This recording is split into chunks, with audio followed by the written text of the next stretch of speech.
Hello everyone, this is John Mark Johnson Jr. again, and today I thought I would make a response video to one of my Facebook posts. On one of my Facebook posts, I asked the question, how many books of the New Testament are there? And most people who know much about the Bible, or at least, thumb through the table of contents that you find in most translations of it, will know that it's commonly listed as 27 books.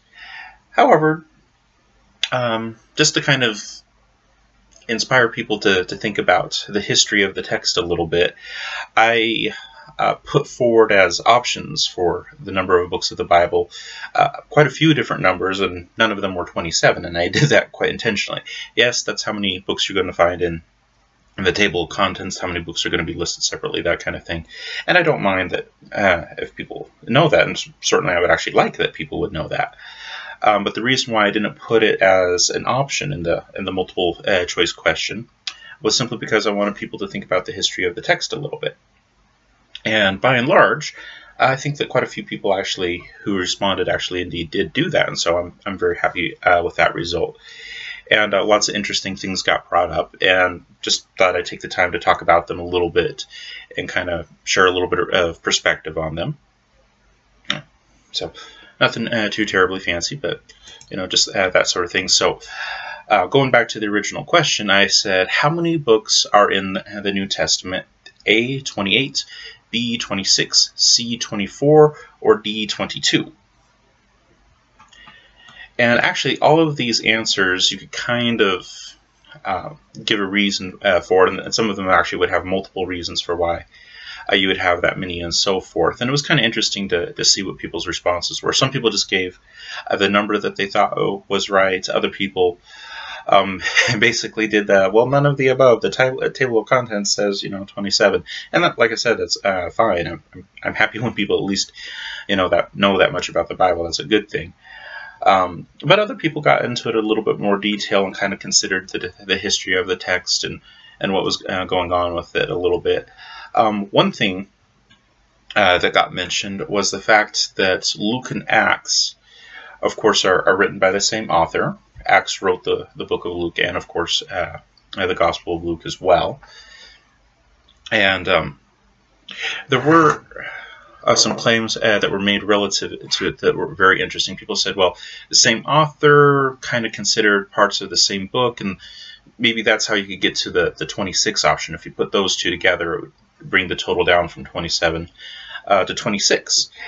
And there are certainly actually been quite a bit of speculation in the modern age about Luke and Acts kind of being considered a whole. And I understand where people are coming from on that one. And I certainly don't mind it when people bring up that Luke and Acts have the same author, those kinds of things. That's a good knowledge to know about the authors of the Bible and that sort of thing. But then sometimes people go so far as to say that it was originally one book instead of two separate books. And I have more than a little bit of a problem with that, because when Luke begins the book of Acts, he starts out by saying, in the first book, or in the first treatise, he treats Luke as being a very distinct and separate writing from Acts. And so historically speaking, based on just the testimony of the author himself, it would be very hard to say that these were actually considered to be one book. Maybe, story part 1 and part 2 and those kinds of things, but it would be very difficult to say that it was actually one united whole. And indeed, when you look at the historical record, the manuscripts that are available, what the early church fathers had to say about it and so forth, they never considered Luke and Acts to be one work. They always considered it to be two different works by one author. And so just out of that technicality, and given what the historical record has to say, the fact that we never find a manuscript that is just of Luke and Acts, we do find manuscripts that include Acts, of course, along with Luke, and some manuscripts actually do put them side by side along with other works which come beforehand and those kinds of things, though. But we never find any kind of documented evidence that Luke and Acts were ever actually considered one united whole. As far as we can tell in the history, it was always 2 books by one author. So on that one, and it's a technicality, I'll grant you that. But on that, I would say technically, getting to the number 26 by using Luke and Acts is not a historical reality. That's not how anyone in history viewed it. Is it one way that you could count the New Testament, counting essentially by author, putting the author's works together? You could do that. And then in that case, you'd wind up with like 7 or 8 books, because there's 7 or 8 authors of the New Testament, and that depends on how you count Mark, because Mark wrote down what Peter had said. So he's kind of the chronicler of Peter, and so is technically Peter's material, but it was Mark who wrote it down, and so kind of depends on the independence of the authors on that one, but you could go by author if you wanted to. Of course, typically we don't do that. We usually just go by what is listed separately and what's referenced separately and those kinds of things, and that's why in the modern we usually use 27 as our division for the New Testament. But nonetheless, recognizing that Luke and Acts were written by the same author, and because of that, they're also written to the same person, is definitely an important historical thing. So I'm actually very glad that got brought up. Definitely good to know. And then, of course, there are some other things that were mentioned as well that were pretty interesting. One person, for example, talked about the fact that a lot of modern secular scholars, very secular in a lot of ways, believe that the book of 2 Corinthians is actually made up of a conglomerate of different Pauline epistles that were basically cut apart and piecemeal together, more or less. And to a certain extent, I would actually agree with them. And this is actually the reason why I gave the number 28 as an option. And I would actually technically agree with them on this note. But I and some scholars have a methodological difference in how we view some of those things. In particular, my view of history is that the historical record itself is what should guide your understanding of history, rather than your surmising about the historical record. What did people say about themselves? And then also the premise that the ancients were the ones who understood the ancient world the best is, some people would say that it's a bias that I have. Other people would say that that's just good history. And in fact, for the majority of human history, that's how history was done. You defer to the people of that time frame regarding the things that happened in their time frame. In the modern, though, we tend to be very skeptical. Here's an example of what I mean. Most people at least know of Jonathan Edwards. They might not know a whole lot about him, but at least know of Jonathan Edwards. And there's actually 2 biographies of Jonathan Edwards that are out there, and they're very similar. They cover a lot of the same basic details surrounding Edwards' birth, his early life, career, sermons that he preached, things like that. And the 2 biographies, and for all intents and purposes, are essentially identical as to a lot of the major points of Jonathan Edwards' life, except when it gets to the year of his death, and then the 2 diverge. And so the question becomes, why? And so the question in most modern people's minds when they look at the history is they say, well, there's this contradiction here. Either one of them is wrong or both of them are wrong.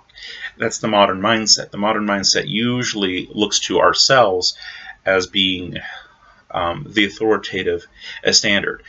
Whatever's here doesn't fit with our understanding, therefore it must be wrong. It doesn't hold to our criteria. Well, and so a lot of people look at these 2 different records of the life of Jonathan Edwards and say something's funky here, either one of them is wrong or both of them is wrong, but it would never occur to them, at least to most people, to think, well, what if I'm the one who's wrong? What if it's my understanding that's incorrect?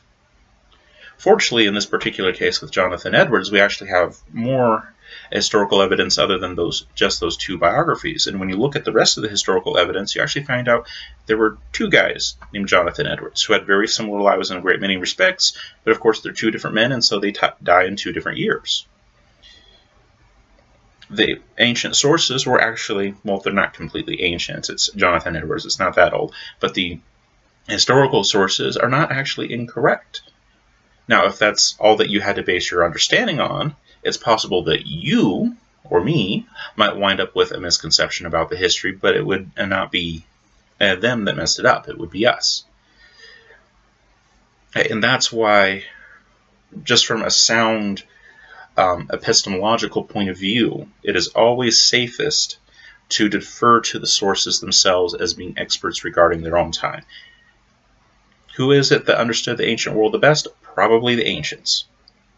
And so it is always safest to defer to them and accept at least that to them what they wrote made sense.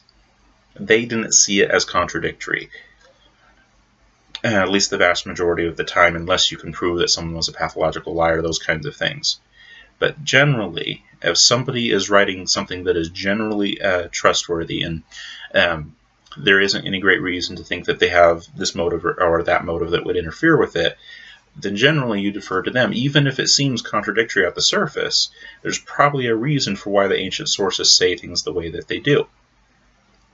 So how does all that relate to 2 Corinthians? Well, 2 Corinthians is interesting because there are places in 2 Corinthians where it mentions a prior letter. And a lot of people think, well, maybe that was 1 Corinthians. By the way, 1 Corinthians also mentions a letter that came before it. That's another topic. But in 2 Corinthians, it mentions a letter that was very severe. And 1 Corinthians doesn't really fit that bill. 1 Corinthians was definitely direct and to the point. That's just kind of Paul in general. But it doesn't quite fit the descriptions that we find in 2 Corinthians.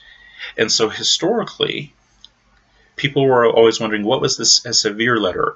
It's also known as the letter of tears. And people looking through it actually came to realize that it was staring at them in the face the entire time.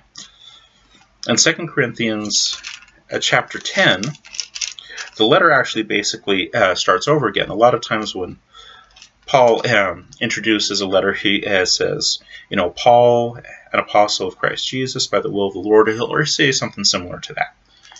We'll skip over to chapter 10 of 2 Corinthians, and he does the same thing. He introduces himself again. He says, I, Paul, myself entreat you, by the meekness and gentleness of Christ, I who am humble when face to face with you, but bold towards you when I am away.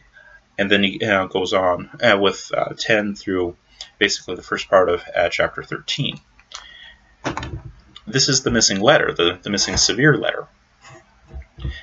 And this is something that was actually fairly common in the ancient world. When you had documents that were related to each other, and especially when you had a document that kind of gave you the final analysis of things, that was the final authoritative word on the matter, they would usually give that one first because it was the final conclusion, and then they would list the prior documents that would come after. And that's actually what 2 Corinthians is. 2 Corinthians, as far as the final document that was given to the Corinthians, as far as what Paul authoritatively said, basically ends in chapter 9. And then chapter 10 picks up with Paul's prior correspondence.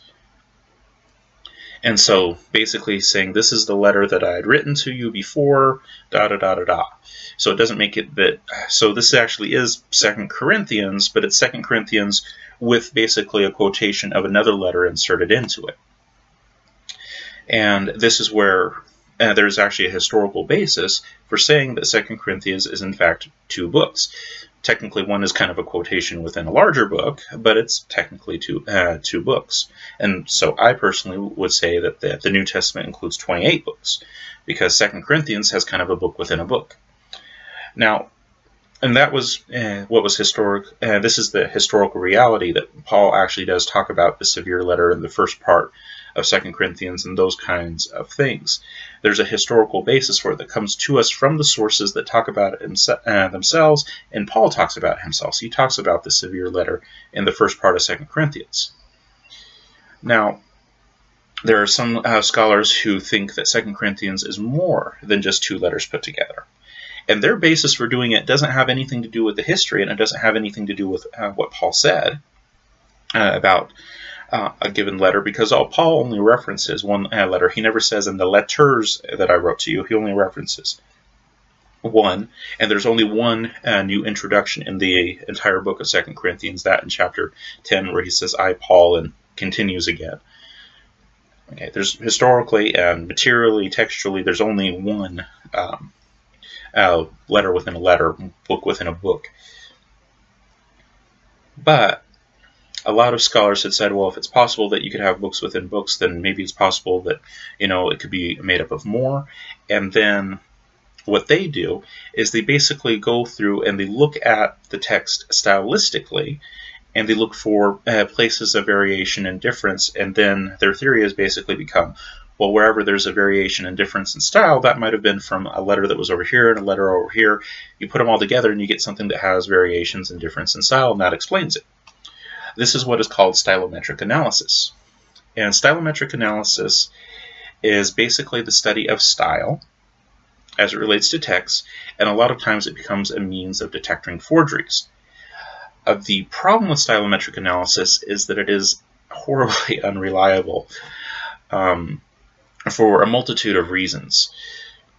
And this is also the same reason why some scholars would say that Paul didn't write 1st and 2nd Timothy and Titus, because the style is very different, the vocabulary is very different, those kinds of things.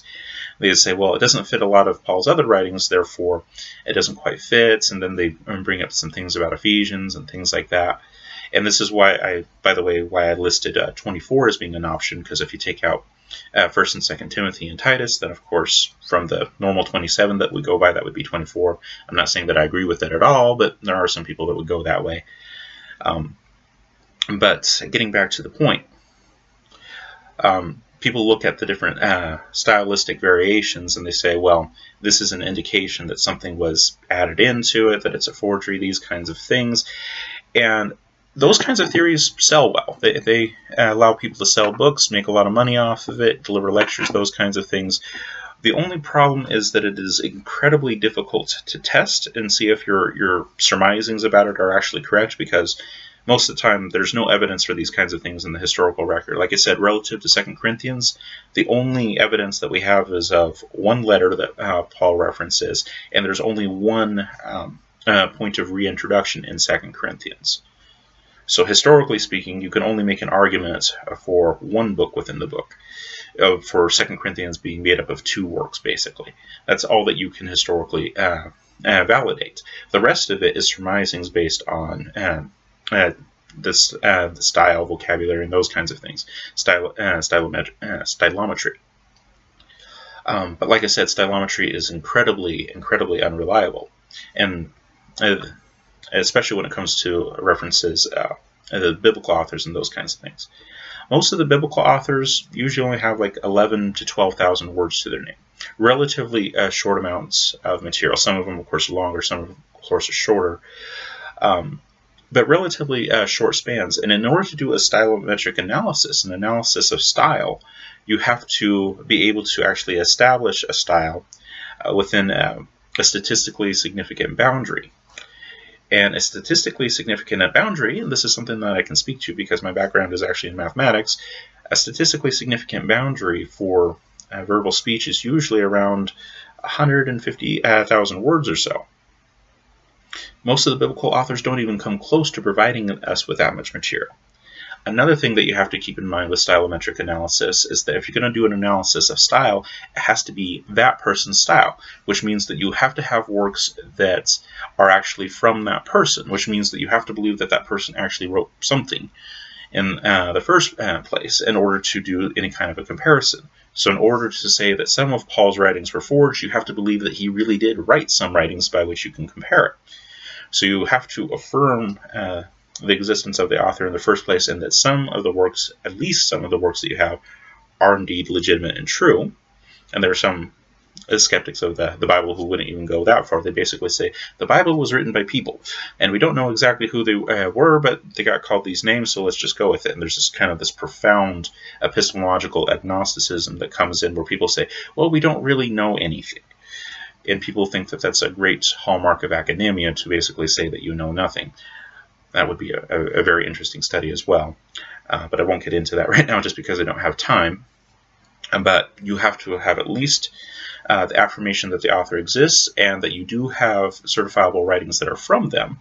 And that's where you run into a lot of problems with ancient writings, not because the ancient authors didn't exist, but because there was a phenomenon of the time that we don't really experience now, and that was the general illiteracy of the time.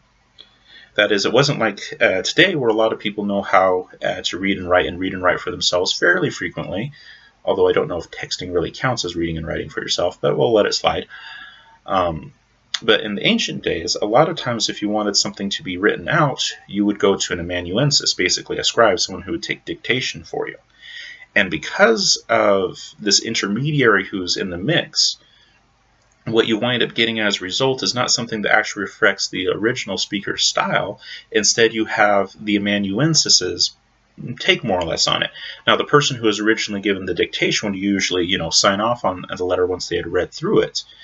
But it usually wasn't presented the exact same way, and sometimes you could even have differences of language. You could have somebody who was giving dictation in one language and the other person would translate it as they wrote. Well, that creates all kinds of problems. And then another thing is that people's styles will actually vary quite a bit. Like I said, unless you have about 150,000 words from a person, and even then you can still wind up making quite a few mistakes. But if you don't have at least that minimum threshold, you're not going to have a very good sampling of their style.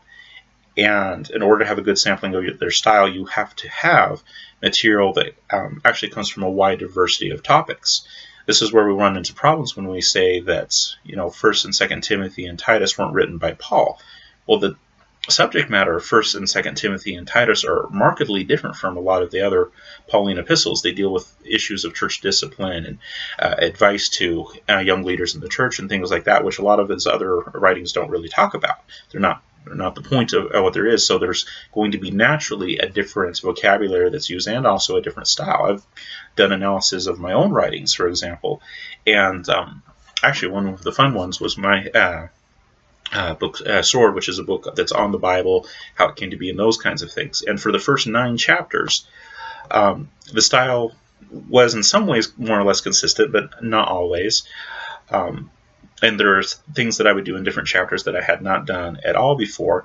And if I didn't say, this was all written by just me, except for the quotes, of course, a lot of people who would look at my work like they look at the biblical documents would look through it and say, well, this must have been written by different people because the style keeps changing all the time, even though it was, in fact, written by one person.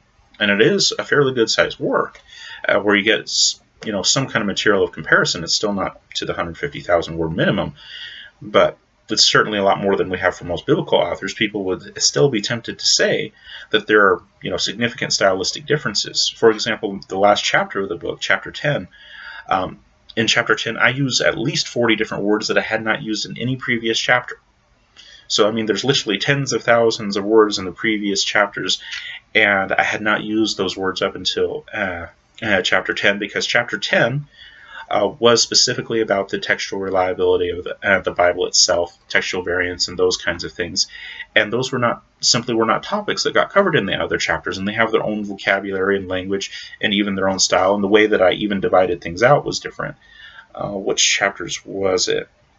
Chapters 7 and 8, for example, are other ones that were kind of interesting, and that they were basically listed as more or less encyclopedic entries instead of anything resembling any kind of a narrative or anything like that. I completely changed how I was presenting things for those chapters just because of the material that I had at hand. I was, listing various little things that happened in history and stuff like that, and so my style changed around it. Style is actually a very variable thing, and anyone who's actually written any decent number of works or on a broad enough number of subjects, and even with time, your style is going to change as well. How you wrote when you were 15 is not going to be how you're writing when you're 55. I'll just tell you that.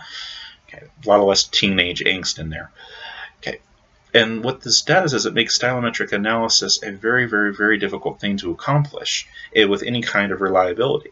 And for me, if something isn't in the actual historical record, you don't find it in the sources themselves and that kind of thing, or it gets talked about in this way, I have absolutely no good reason to believe it. Somebody can say, well, there are stylistic differences, and that's true, but I've written works that, according to them, were not written by me. Okay, Okay, if it fails the test with something that we know the authorship of, like my own work, well, then obviously it's not a very reliable standard. And I even talk about stylometric analysis in that book, by the way. And that's a word that shows up in the 10th chapter that doesn't show up in any of the previous chapters because it wasn't applicable in the previous chapters, so on and so forth. Okay, so are there earnest New Testament scholars out there who think that 2 Corinthians might have been made up by, half a dozen different works that were cobbled together and based on stylometric analysis? Yes, there are.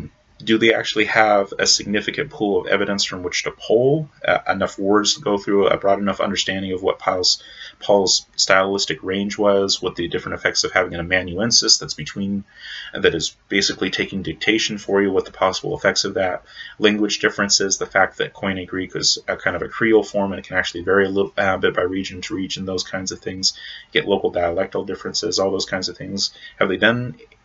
Is there any way of actually being able to quantify that into any kind of definitive statement? No, there isn't.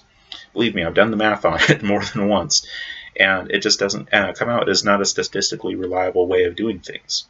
It sells, and people who are against Christianity or like to cast doubt on Christianity, and particularly people who make money by casting doubt on Christianity, like Bart Ehrman and folks like that, they love to bring up these different surmisings, but at the end of the day, it's surmisings that have absolutely no basis in the history. There is a basis in the history for saying that 2 Corinthians includes a second epistle within it, starting in chapter 10. That is solid, because Paul talks about it. There's a very clear reintroduction in chapter 10, so on and so forth. Solid stuff. But to go further than that, and on the basis of stylometric analysis, and try to get more out of it, it's unfounded. It doesn't work.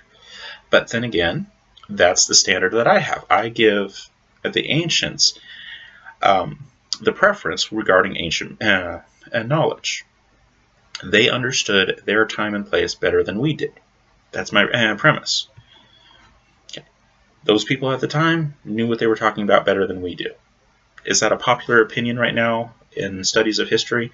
No, the popular opinions right now are usually either profound agnosticism, well, we don't really know anything, or basically deconstructionism, tear apart anything that was traditionally understood.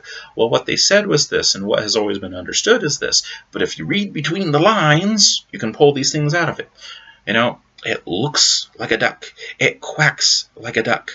It swims like a duck. Therefore, it must be a camel in disguise. That's about as far as they go, too. They will come up with all kinds of weird things that when you look at the historical record, it's like, that's not really what that's saying. But maybe those are all topics for another time. Okay, so, in quick summary, how many books does the New Testament have? Well, out of convenience and also out of deference for how things have come down to us, and just simply to make things easy for ourselves, we usually reckon it as 27. You could make an argument for it being 28 because 2 Corinthians technically has a work within a work. That I think would be fair, and that's actually a number that I would go with. Does it change the material that's present and those kinds of things? No, no, of course it doesn't. But technically, you could say that that it's a work within a work, and therefore 28. What about an argument for 26? Some of the early Christians did have significant doubts about the book of Revelation, for example. The Eastern Church for a time basically didn't even list Revelation as being a part of the New Testament. That was an interesting time. And the main reason for it wasn't necessarily that people didn't think it was written by the Apostle John. There are some people that claim that. But the biggest problem was simply how people were using the book of Revelation. In church history, the book of Revelation was understood to be something that had to be interpreted in the context of the rest of the Bible, the rest of the New Testament, and of course the rest of the Bible as a whole. And the problem that they had, especially in the East, was people who were basically treating Revelation as if it was the primary revelation and not something that depended on other things. They gave a lot of emphasis to Revelation, and they didn't emphasize the core books like the Gospels, or even in the Old Testament, the Torah, the first 5. They had a very unbalanced view of Scripture, and so their solution is, well, if you're not going to use it right, we're just going to take it away from you. And so you can make an argument for 26 based on that, and that's actually somewhat applicable to today because there's lots of groups out there that do not have a balanced view of Revelation at all. which is really scary. So that's how we get to 28, is the book within a book in 2 Corinthians. 26, because of doctrinal misuse of the book of Revelation, and so some groups took it out of that.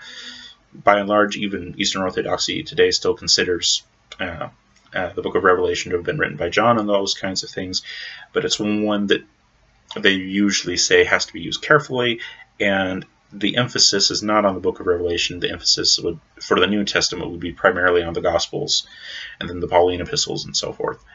And then I also gave the option of 24 books, and I explained where that came from. Some people think that Paul didn't write 1st and 2nd Timothy and Titus.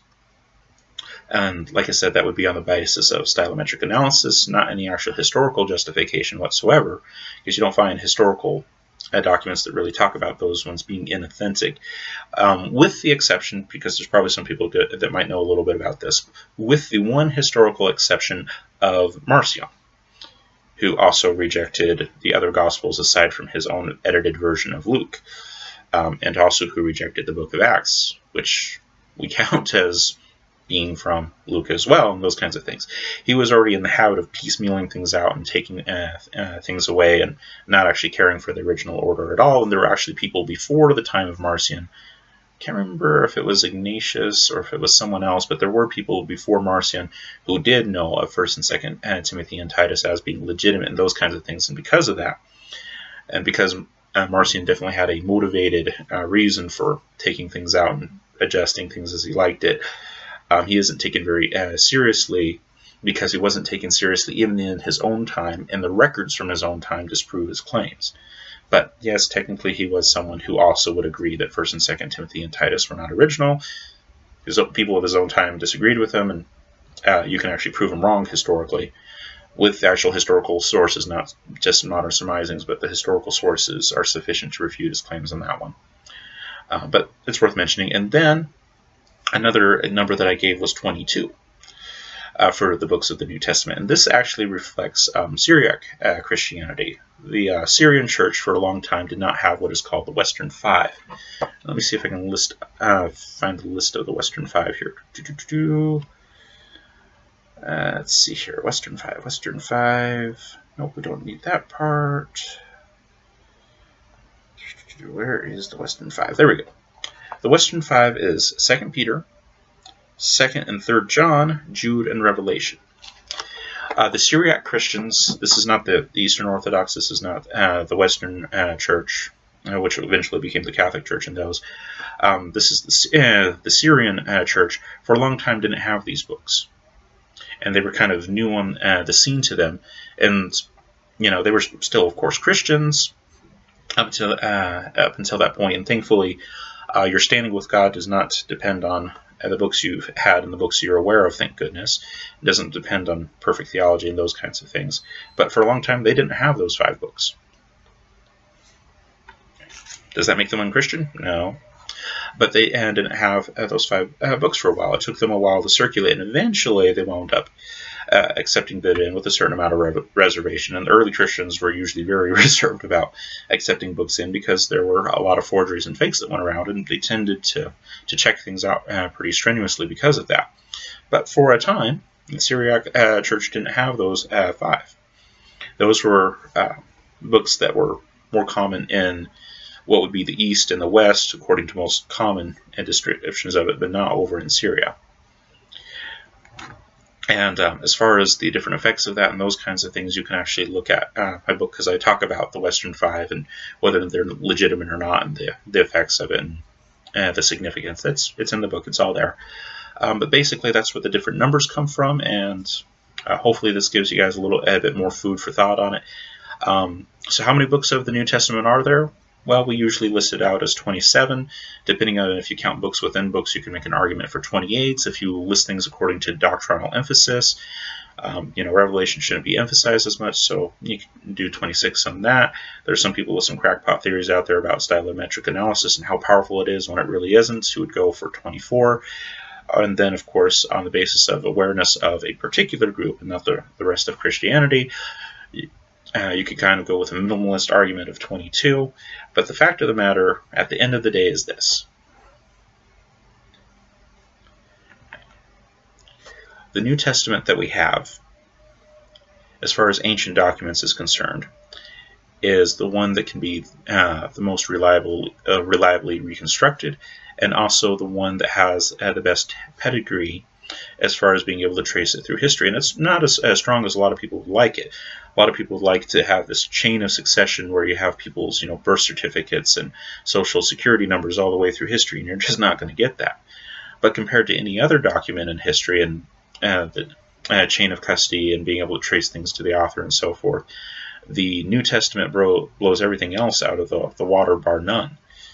And that is very important to realize. Profound agnosticism is very popular today. But the problem, though, is that history is not nearly as unclear as some people would like it to be.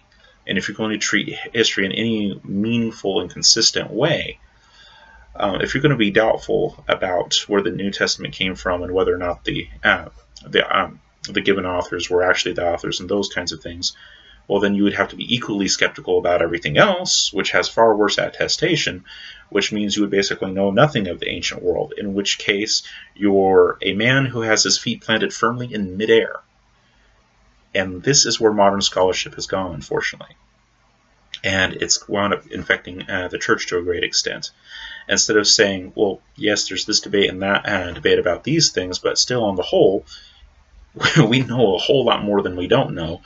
Instead, people say, well, there's these little things that we don't know, therefore do we really know the rest? Which is just absurd. Food for thought. I won't get into too much more of it because this video is already longer than I planned on it being. But hopefully that gives you some food for thought and different things to think about this. The reason why I gave the quiz intentionally with, you could say, the wrong numbers was because I wanted people to think and figure out where they stand on the issues. For some people, it's just good enough to know that this is what God has provided. There are other people, though, who are very concerned about reaching out to people and explaining to them why we believe what we believe, about doing what Peter says in 3:15 about, whenever somebody asks us for the hope that we have within us, we should be able to give an answer with gentleness and respect. And the only way that you can do that is if you've taken the time to think about it. Does it mean you have to be an expert? No. Does it mean that you have to go around arguing with people about the real count of the books of the New Testament? No, that's not what I'm saying. But it does behoove us to actually think about it so that when the question comes up, we know what the issues are and we can speak to them. That's my point. Okay, I'm sorry if I made things more difficult for people than they needed to be and caused a little bit of undue consternation. But my point is, we live in a skeptical world. And people who are earnest are going to ask us skeptical questions. And the questions themselves are not the bad thing. The way that they approach those, with, like I said, the profound agnosticism or the deconstructionism, which tears everything down, those are problems. But the fact that people earnestly want to know and have real and sincere objections is not something that we should simply discount. Giving people a reason for the hope that we have with gentleness and respect is very biblical. Do you have to be like me in doing it? No. But it is something that needs to be considered. Okay, I could go on and on. I won't.